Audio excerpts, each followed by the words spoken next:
இரண்டால் தேசிய மக்கள் சக்தி அரசாங்கம் உண்மையிலே அபிவிருத்தி திட்டம் என்றதை செயல்படுத்த போறோம் என்ற ரீதியிலும் முன்னெடுத்து கொண்டிருக்கு நல்ல நடவடிக்கைகளை. ஆனால் இன்னும் செயற்படுத்தினதாக தெரியவில்லை. நன்கு சொன்னார், துராந்த மத்திய கல்லூரி பாலம் போட்டது தமிழ் அரசாங்கம் உண்டு. அதுல வரலாற்றை கொஞ்சம் தேடி பார்க்க வேணும். அதுல நிதி எப்போ வந்துன்றது, அதே போல இந்த பெரிய பாலத்தின் நிதி எப்போ வந்துன்றது எங்களை முன்னாள் தவிர்த்தாலும் தெரியும் எப்போ வந்துன்றது. அது எந்த அரசாங்கம் அந்த நிதியை ஒதுக்கீடை இப்ப செஞ்சுட்டு யாரோ இப்ப சொல்லுவாங்க, யாரோ ஒரு பிள்ளைக்கு பெயர் வைத்திருந்த நாகரிகம் இல்லையாதுன்றதால சொல்றேன். காரணம் அவர்களாக இன்னும் ஒரு சொந்த முயற்சியில் இன்றைக்கு வரைக்கும் இலங்கையில செய்ய என்றதை ஏற்றுக்கொண்டுதான் ஆக வேண்டும். அடுத்த தவிசாளர் சொல்ல வந்து அவருக்கு இந்த விஷயம் விளங்கிட்டோ தெரியல. சொல்ல வந்தது உங்களுக்கு தெரியும், உங்களோட அமைச்சரும் இவரும் வந்து பார்வையிட்டாங்க, ஜிஏயும் அதில் பார்வையிட்டு போனாங்க. போய்க்குள்ள எங்களுக்கு தெரியும் உண்மையா தவிசாளர் இருந்தாலும் அவரை அழைக்க வேணும், அல்ல அந்த வட்டாரத்துக்குரிய உறுப்பினர் இருக்கிறாங்களோ அவங்கள அழைக்க வேணும்.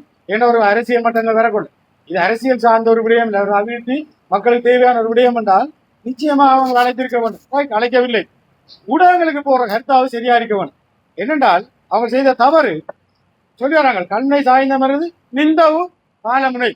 அப்ப இந்த காரணம் இல்லையா இங்க எத்தான் தவிசாளர் அந்த குறிப்பிட்டிருந்தார். அப்ப எங்களை அறிவிச்சு கூப்பிட்டு அந்த கூட்டத்துக்கு கூப்பிட்டு அவர் சொல்லியிருக்க வேணும். அவரை எங்களை பார்த்த மாட்டேன். இப்ப நாங்க நினைக்கிறோம் என்ன, எங்களுக்கு தெரியாது எப்ப வந்தாரு எப்ப போனோம்.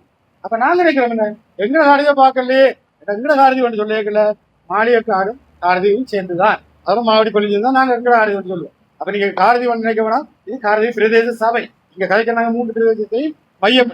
நாங்க அந்த ஊடகத்துல வந்த அறிக்கையில தான் சொன்னோம், அடிக்கடி இந்த தேசிய மக்கள் சக்தியினரால இப்ப கௌரவ ஆதம்பாவாசர் அவர்கள் இப்ப ஒரு நல்ல ஒரு இருட்டு அடிப்பு நிகழ்வு நடத்தி கொண்டிருக்கிறார்.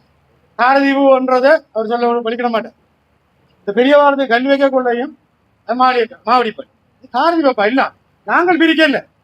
காரதீவு பிரதேச சபை என்பது மாளிகைக்காடு மாவடிப்பள்ளி ரெண்டு கண்கள் நாங்கள் உடம்பு எல்லாம் சேர்ந்தவதான் எங்களோட பயணம் இருக்க வேணும்.